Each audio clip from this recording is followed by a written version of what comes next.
Hey everyone, I know I'm just an old guy telling stories, but please leave a like and subscribe before we get started.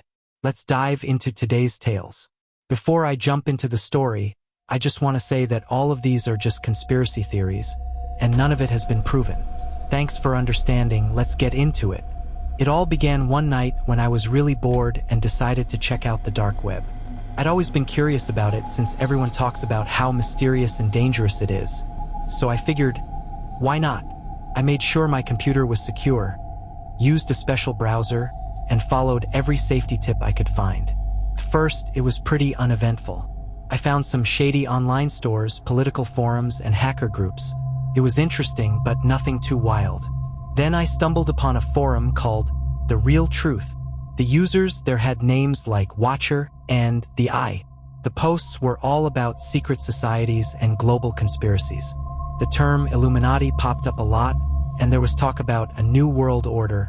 Felt like I'd stepped into another world. One thread really grabbed my attention. It was titled Proof of Illuminati Control. Real documents. It had links to supposed leaked documents and videos. As I went through it, I was shocked by how detailed everything seemed. They talked about the Illuminati controlling governments, influencing the entertainment industry, and being involved in wars. The specifics, names, dates, places were too accurate to seem made up. I downloaded a few documents out of curiosity. Most of them were really dense and filled with confusing jargon, but one document was a list of celebrities supposedly part of the Illuminati. It claimed these stars used their fame to spread the society's symbols and messages. The list included musicians, actors, and even politicians. Then I found another thread titled Population Control. The Illuminati's plan. It was even darker. According to this post, the Illuminati wanted to reduce the global population to maintain control. The thread claimed they did this by causing pandemics and promoting wars. It was terrifying and left me feeling sick. The more I read, the more unsettled I became. There were also posts about mind control, where the Illuminati supposedly used media and technology to subtly influence how people think and behave. Some people shared theories about hidden messages in TV shows, news broadcasts, and even ads. I started questioning everything I'd seen on TV. One post described secret meetings where influential figures from politics, business, and entertainment supposedly gathered to make plans. The writer claimed to have insider info, even describing the eerie rituals they performed. Just as I was about to close the browser, a new thread popped up: Alien Connections. The Illuminati's darkest secret? My curiosity got the best of me, so I clicked on it. The thread claimed the Illuminati was in contact with extraterrestrial beings and was using alien technology to stay in power. It had blurry photos and videos that supposedly showed Illuminati members meeting with aliens. It sounded insane, but the way people talked about it made it all the more chilling. By now, it was well past midnight, and my head was spinning from all the strange information I'd read. I decided it was time to shut down my computer and try to sleep, but my mind kept racing.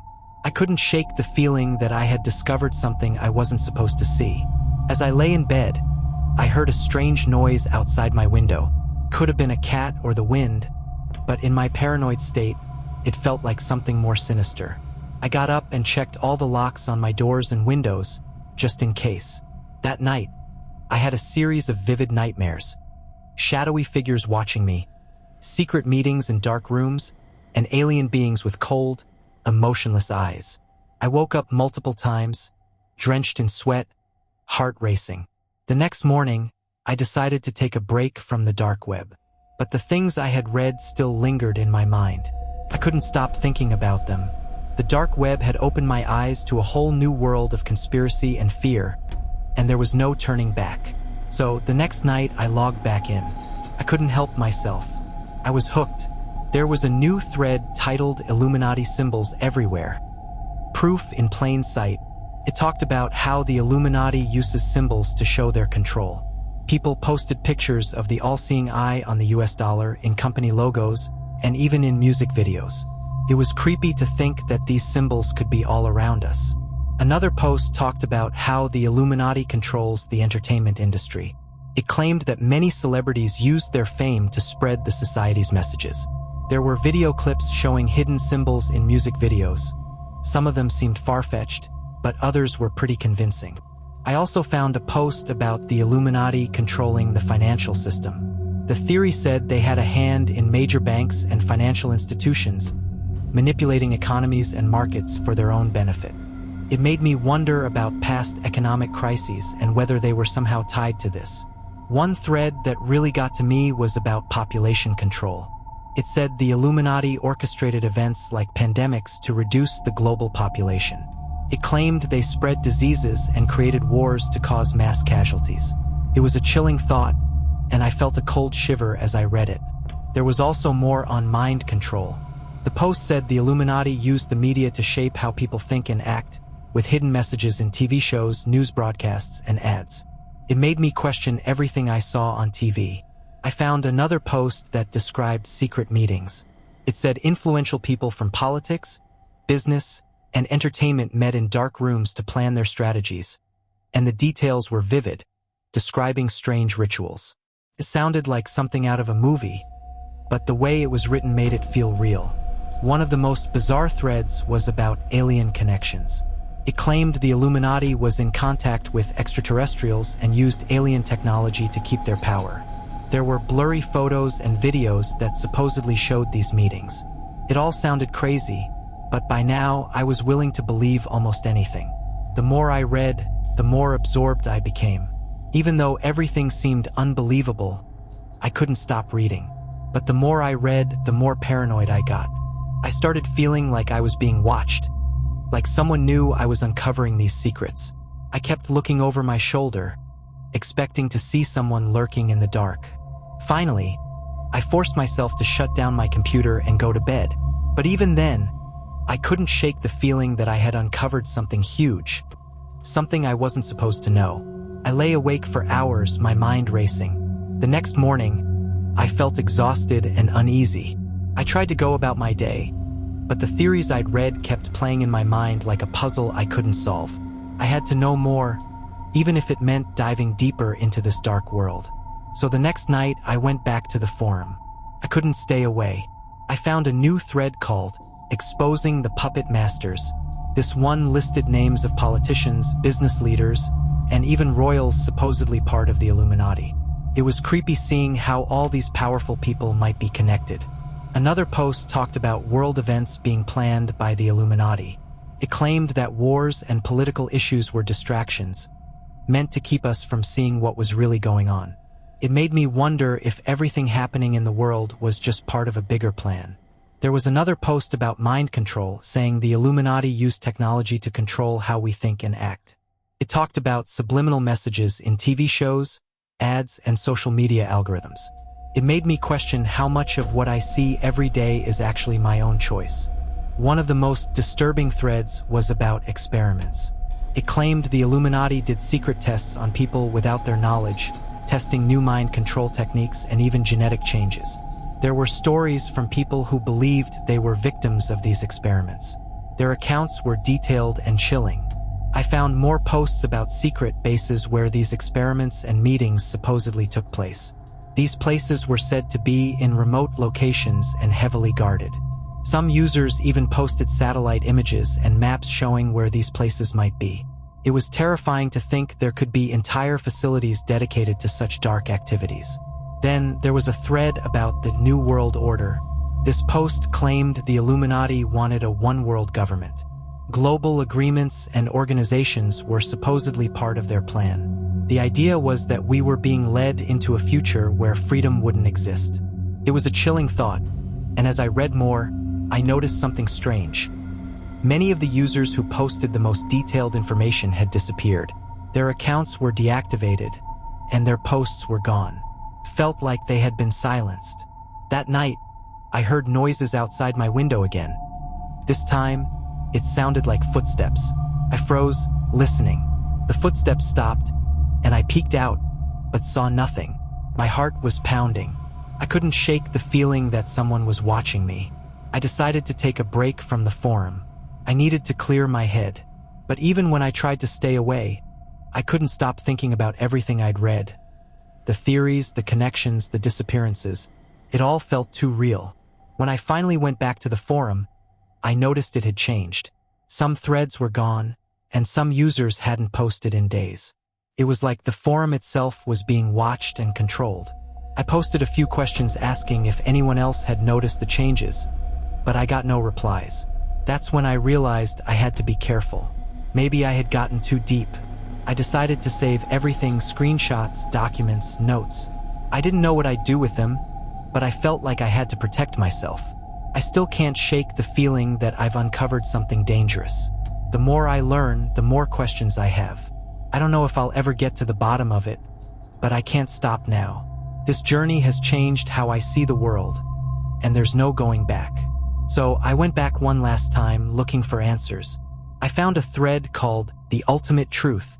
It tried to tie everything together: the Illuminati's control over governments, the entertainment industry, the financial system, population control, mind control, secret experiments, and even alien connections.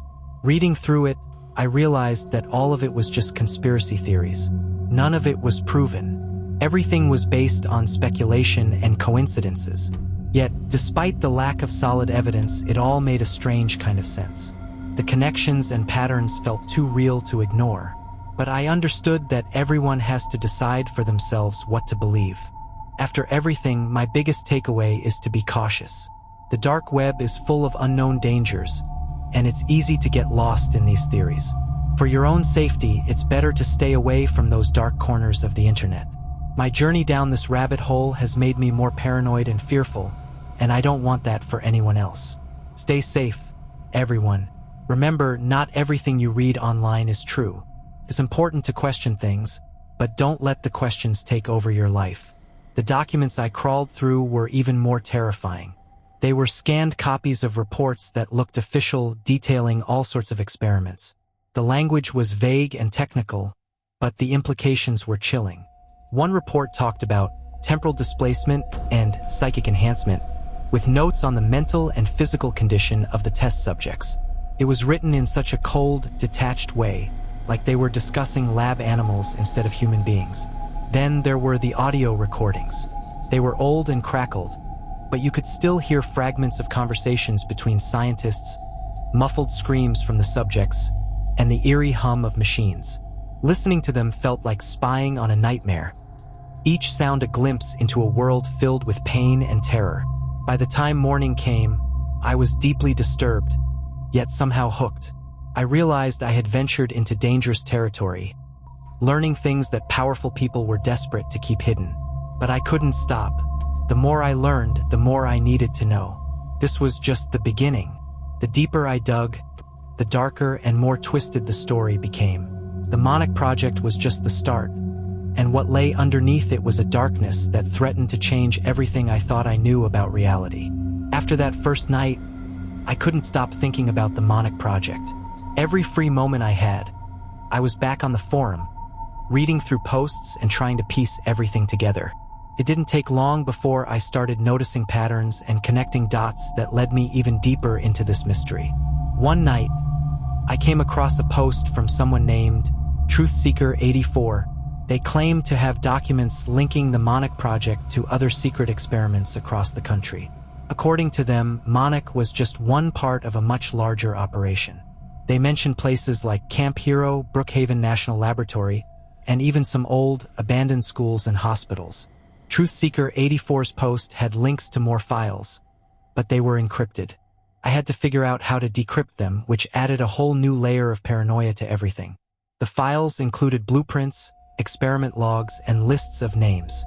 Many of the names were blacked out, but a few were readable, and some I even recognized from news stories about missing persons.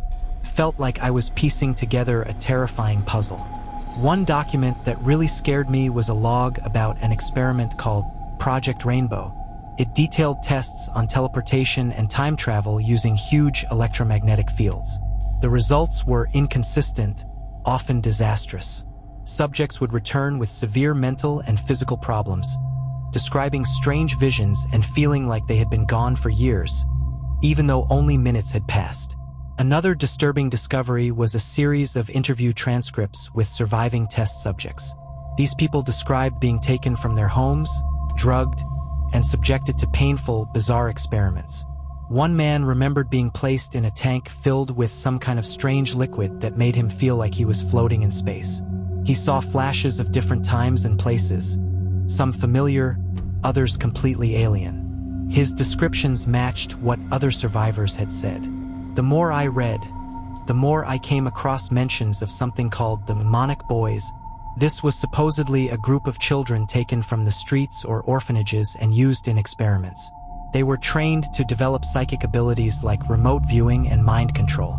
Some posts even suggested these boys were being groomed to become sleeper agents, their memories wiped clean after each session. One night, while going through another batch of decrypted files, I found a series of emails between high-ranking officials. They discussed moving the mnemonic experiments to a more secure location due to growing public interest and potential leaks. The emails were full of bureaucratic language, but the message was clear: they were worried about getting exposed. As I read further, I found mentions of something called the Phoenix Program. This seemed like a continuation of the Mnemonic Project, aimed at perfecting the techniques they had been developing. The tone of the emails was urgent and paranoid, with constant references to operational security and backup plans. By now, the pressure was getting to me. My sleep was filled with nightmares about shadowy figures and endless dark hallways. During the day, I couldn't shake the feeling that I was being watched. It was as if the paranoia had started to leak into my everyday life, but I couldn't stop. I had to know more. One of the last things I found that night was a set of coordinates along with a cryptic message. "Come see for yourself." The coordinates pointed to a remote area near Mnemonic. It was a bold move, but I knew I had to go. I needed to find out if any of this was real or if it was just some elaborate hoax. So I made plans to visit Mnemonic. I packed a bag, made sure my phone was fully charged, and told a friend where I was going, just in case. As I drove through the night, the weight of what I was doing started to hit me. This wasn't just some internet mystery anymore. I was about to step right into the heart of it. The drive was long and eerie. I couldn't shake the feeling that I was being followed, but every time I checked the rearview mirror, there was nothing but empty road. The anticipation built with every mile, and by the time I reached Mnemonic, my nerves were on edge. I parked near the coordinates and took a deep breath. This was it. I was about to uncover the truth behind the Mnemonic Project, and there was no turning back. When I finally got to Mnemonic, it was eerily quiet. The coordinates led me to a spot near Camp Hero, an old military base. The place looked abandoned, with rusty fences and old, "No trespassing" signs. It was late afternoon, and the setting sun made everything look even creepier. I parked my car and started walking toward the base, my heart pounding. I kept looking around, expecting someone to stop me, but there was no one, just the wind and the occasional rustle of leaves. I found a hole in the fence and slipped through. Inside, it looked like nobody had been there for years. There were old buildings, some with broken windows, others boarded up. I had a flashlight with me, so I turned it on and started looking around. As I walked through the base, I found a building that seemed in better shape than the others. The door was slightly open, so I pushed it and stepped inside. The air smelled musty, like mold and old paper. The first room I entered was empty, except for some old furniture covered in dust. I went deeper into the building and found more interesting things. In one room, there were old filing cabinets full of documents. Most of them were boring, but a few caught my eye. They used the same kind of language and references I had seen in the files online. Then I found a staircase leading down to what looked like a basement. The door at the bottom was heavy, metal, and locked with a big, rusty lock. Surprisingly, the lock was broken, so I pushed the door open. Inside, it was dark and cold. My flashlight flickered, which was pretty creepy. The basement was like a maze of rooms and hallways. In one room, I found old lab equipment and strange machines like something straight out of a sci-fi movie. There were chairs with restraints, electrodes, and wires everywhere. This must have been where they conducted their experiments. I took out my phone and started taking pictures, trying to document everything. Then I heard a noise, a faint whisper. It made me freeze. I turned off my flashlight and stood still, listening. The whispering continued and seemed to be getting closer.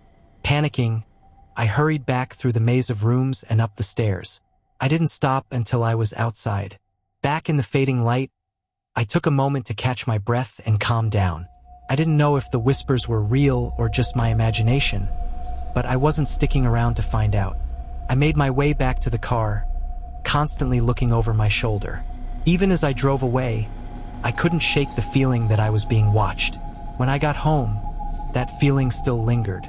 I went through the pictures I had taken and started organizing the documents I had found. Over the next few days, I went through everything carefully. The documents and photos confirmed much of what I had read online. There were references to mind control experiments, psychic training, and even time travel tests. The more I learned, the more real it all seemed. I shared some of my findings on the forum, and other users were just as shocked as I was. Some encouraged me to go back for more evidence, but I wasn't sure if I had the courage to do it. The visit to Monik had really shaken me, and I wasn't sure how much more I could handle. After my trip to Monik, I took a break for a few days to clear my head, but I couldn't stop thinking about it. The mystery kept nagging at me. I decided to go back online and search for more clues. I returned to the Project Phoenix forum and posted some of the pictures I took. The responses came quickly and intensely. Some people were excited and wanted more, while others warned me to be careful. One user, Deep Dive 123, sent me a private message. They said they had more encrypted files and offered to share them with me. Of course, I wanted to see them. Deep Dive 123 sent me a link to a secret folder with more documents, videos, and audio files. I spent hours going through them and decrypting everything. What I discovered was even more disturbing than what I'd seen before. One document described an experiment involving electromagnetic fields and psychic abilities. It detailed how they placed people in a chamber and exposed them to high levels of electromagnetic radiation to enhance their psychic powers. Some people reported a boost in abilities, but others experienced serious mental and physical side effects. Another file was a video from the 1980s. It showed a young boy, maybe 10 years old, strapped to a chair, like the one in the photos I'd found. Scientists were asking him questions and observing his responses. The boy looked terrified and confused. At one point, he started speaking in a language I didn't understand.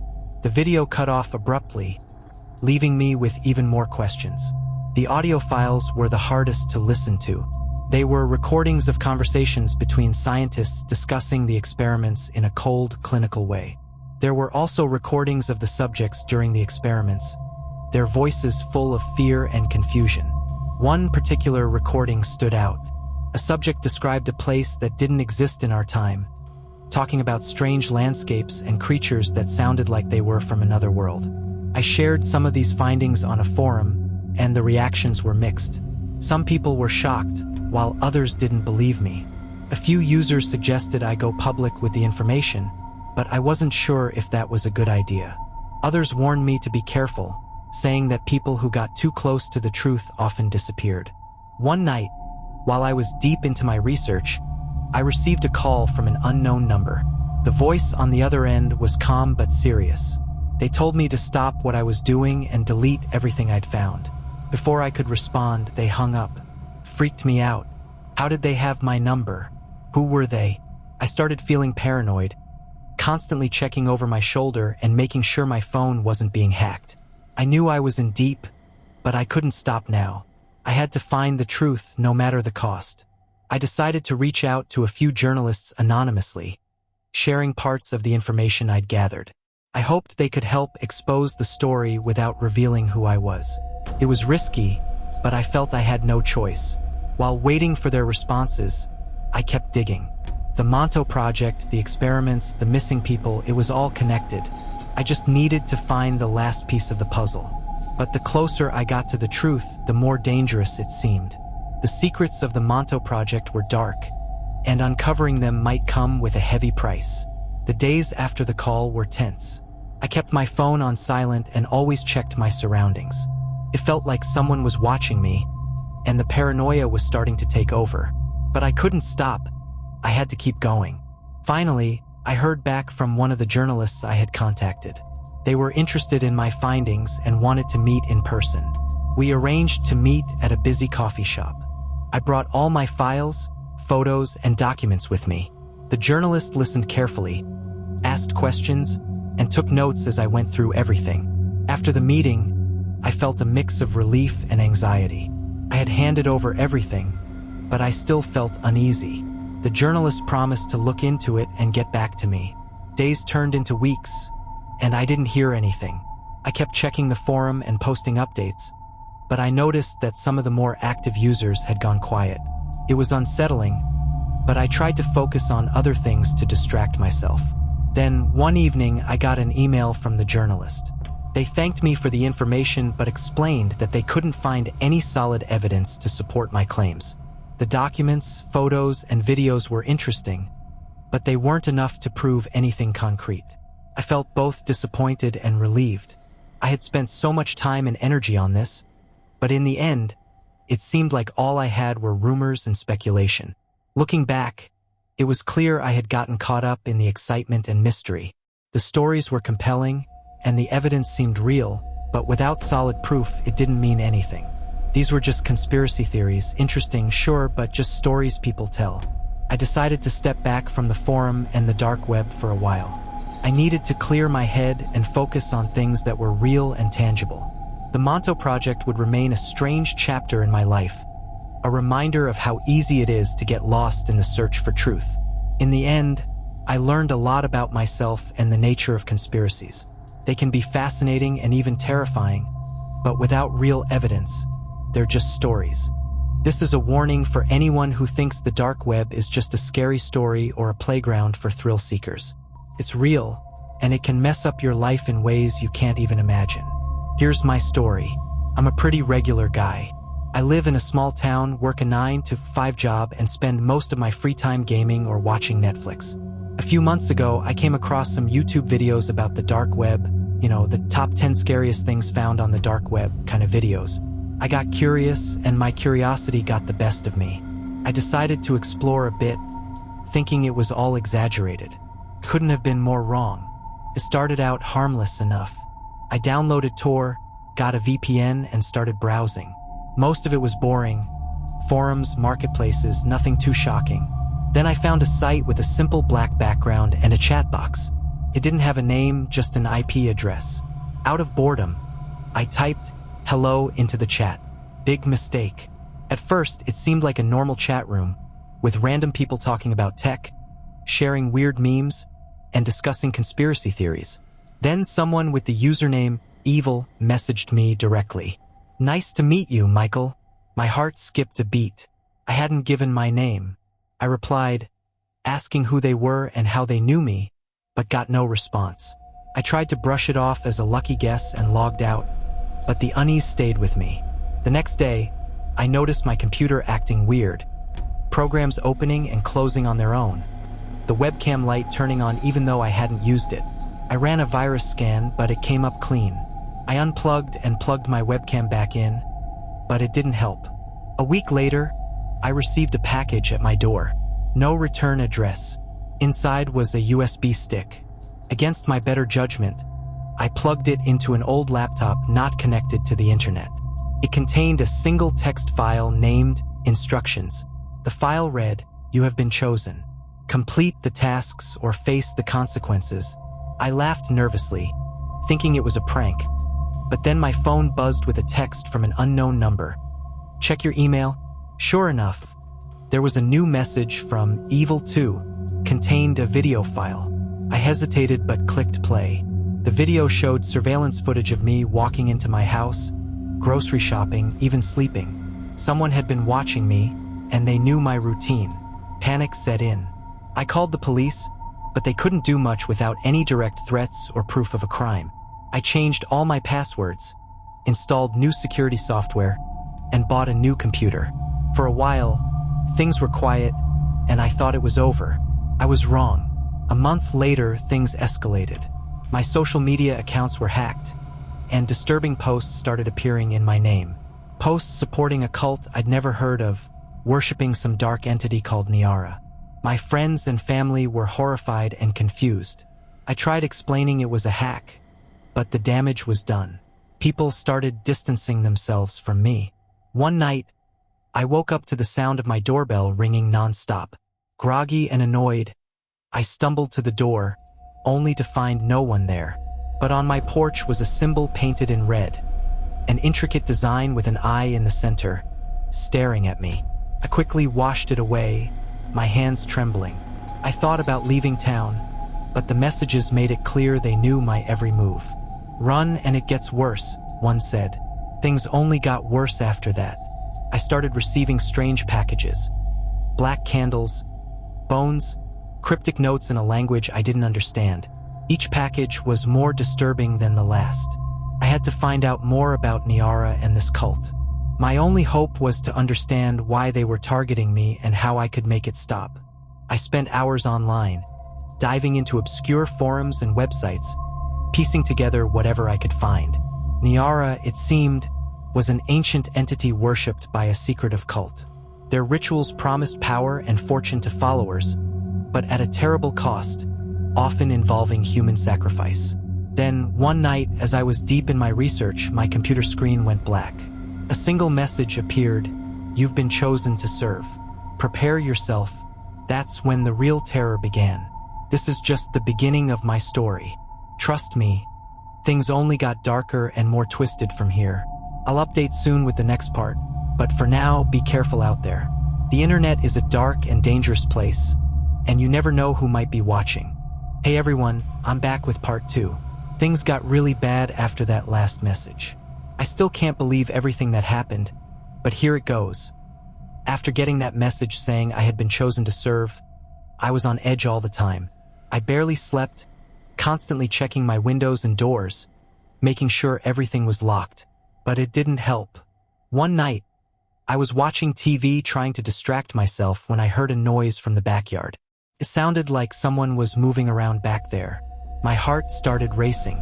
I grabbed a flashlight and quietly went to check it out.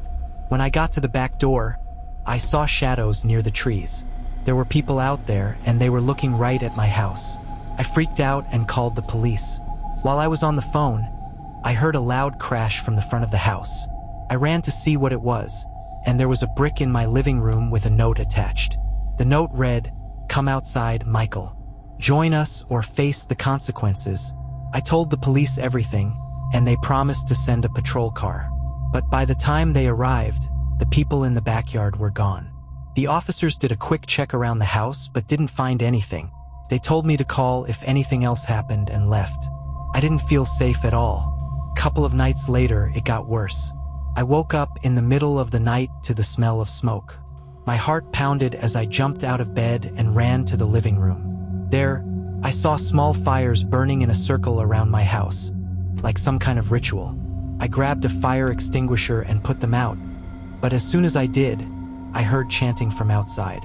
I looked out the window and saw a group of people wearing dark robes, holding candles and chanting in a language I didn't understand. They were standing in a circle, and in the middle they had some kind of altar with strange symbols painted on it. One of them held a knife, and it was clear they were preparing for something terrible. I tried calling the police again, but this time my phone didn't work. It was dead, even though it had been charging all night. I didn't know what to do. The chanting grew louder, and panic set in. I had to get out of there. I grabbed my keys and snuck out the back door, hoping they wouldn't see me. As I ran to my car, I heard footsteps behind me. I turned around and saw 2 cult members chasing me. My hands were shaking so badly I could barely get the key into the ignition. I finally started the car and sped off, tires screeching. I drove to a friend's house in a nearby town, constantly checking my mirrors to make sure I wasn't being followed. When I got there, I told him everything. At first, he thought I was joking, but when he saw how scared I was, he believed me. We stayed up all night trying to figure out what to do. The next day, I went to the police in my friend's town. I showed them the messages, the video, and the burnt patches in my yard. This time, they took me seriously and promised to investigate. For now, I'm staying with my friend, trying to lay low. I don't know what the cult wanted to do with me, but it's clear they needed my blood for some evil ritual. I managed to get away this time, but I know they're still out there, waiting. I'm scared they'll find me again, but I'm not giving up. That's it for part 2. Things have been intense, but I'll keep you all updated. Be careful out there, and don't mess with things you don't understand. The dark web isn't just a story. It's real and it's dangerous. Hey everyone, back with part 3. Things got even crazier and I need to get this out. After moving to my friend's house, I thought we were safe. But then I got a text from an unknown number. "We know you're at your friend's address." They texted me his address. "Come to us or we'll hurt him." My heart dropped. I showed the message to my friend, and he looked absolutely terrified. He hadn't asked for any of this, and I couldn't let him get hurt because of me. We quickly packed up a few essentials and decided we had to run. We jumped into my car and started driving, with no real plan or idea of where we were going. We just needed to get as far away as possible. Every few minutes, I kept checking the rearview mirror, nervous that someone might be following us. My phone kept buzzing with messages, all from the same number, telling me to stop running and face them. I ignored every one of them, but my friend was getting more and more anxious. He kept asking what we were going to do and where we could go. I didn't have any answers. All I knew was that we had to keep moving. We drove for hours, only stopping for gas and food, until we finally ended up at a motel in a town I had never even heard of. We checked in, and I paid in cash, hoping it would make it harder for them to find us. We stayed in the room with the curtains drawn, the lights off, whispering about our plans. That night, I got another text. "You can't hide forever. We will find you." Couldn't sleep at all. My friend and I took turns keeping watch, but every little noise made us jump. The stress was really starting to wear us down. My friend kept saying we should go to the police again, but I had a feeling it wouldn't make a difference. These people seemed to be everywhere. The next morning, we knew we couldn't stay in one place for too long, so we packed up and hit the road again. We drove aimlessly. My friend kept asking if we could ever go back to our normal lives. I didn't know what to tell him. I couldn't stop thinking about the cult and their threats. I had to find a way to stop them, but I had no idea how. It felt like we were just two guys running for our lives, up against something way bigger than us. But giving up wasn't an option. I couldn't let them win. We drove through small towns, avoided main roads, and did our best to stay off the grid. I knew it was only a matter of time before they found us again. But until then, we had to keep moving. That's all for now. I'll keep you all updated if we're still alive. I'm back with part 4. Things have really taken a bad turn, and I'm seriously freaking out. So, my friend and I were staying at this motel trying to keep a low profile. We were both stressed and tired, but we felt a little safer there. One evening, I decided to run out and grab some food. My friend wanted to stay in the room and rest. I thought it'd be fine. I figured I'd only be gone for about 30 minutes. I went to a nearby fast food place, grabbed some burgers and drinks, and headed back to the motel. When I got back, I noticed the door was slightly open. My heart started racing. I rushed in, calling out my friend's name, but there was no answer. The room was empty. There were no signs of a struggle, nothing that looked out of place. It was like he had just vanished. I checked the bathroom, under the bed, everywhere, but he was gone. His bag was still there, his phone was still on the nightstand. Everything was where it should be, except for him. I tried calling his phone, but it just kept ringing. Panic hit me like a wave. I ran to the motel office and asked if anyone had seen him leave, but the clerk said no. I asked a few other guests, but no one had seen anything. I went back to the room, trying to figure out what to do. I searched everywhere for any clues, any hint of what might have happened, but there was nothing. It was like he had just disappeared into thin air. I called the police and reported him missing. They came, took my statement, searched the room, and asked a ton of questions. They said they'd do what they could, but I could tell they didn't have much hope. It was like he had vanished without a trace. I felt sick to my stomach. My friend was missing, and it was my fault. I shouldn't have left him alone. Now I was more scared than ever. If they could take him without a trace, what could they do to me? I'm still here at the motel, waiting for any news from the police. I don't know what to do next. I feel completely lost and alone. I just want my friend back and for this nightmare to be over. I'm not sure what's going to happen next, but I'll keep you all updated. After my friend went missing, I knew I couldn't stay in one place anymore.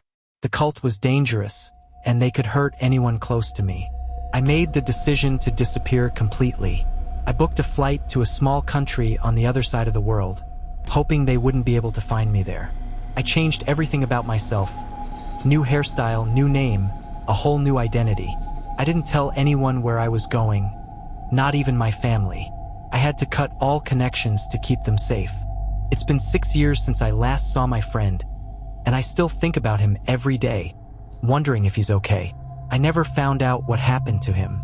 The police never got any leads, and the case went cold. I feel guilty for not being able to help him, but in the end, I had to save myself. Living in a new country hasn't been easy. I'm always looking over my shoulder, wondering if they'll find me. But so far, I've managed to stay hidden. I don't use my real name online, and I stay away from anything that could give away where I am. I've started a new life here, made new friends, found a job, and tried to move on. But the fear never really goes away. Every time I see someone staring at me for too long, my heart races.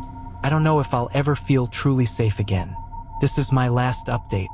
I wanted to share my story to warn others. The dark web isn't just some myth. It's real and it's dangerous. Be careful with what you get involved in, and don't take anything lightly. Thanks for listening, everyone. That's it for part 5. This has been a really intense journey for me, and I hope my story helps someone out there. Take care, everyone.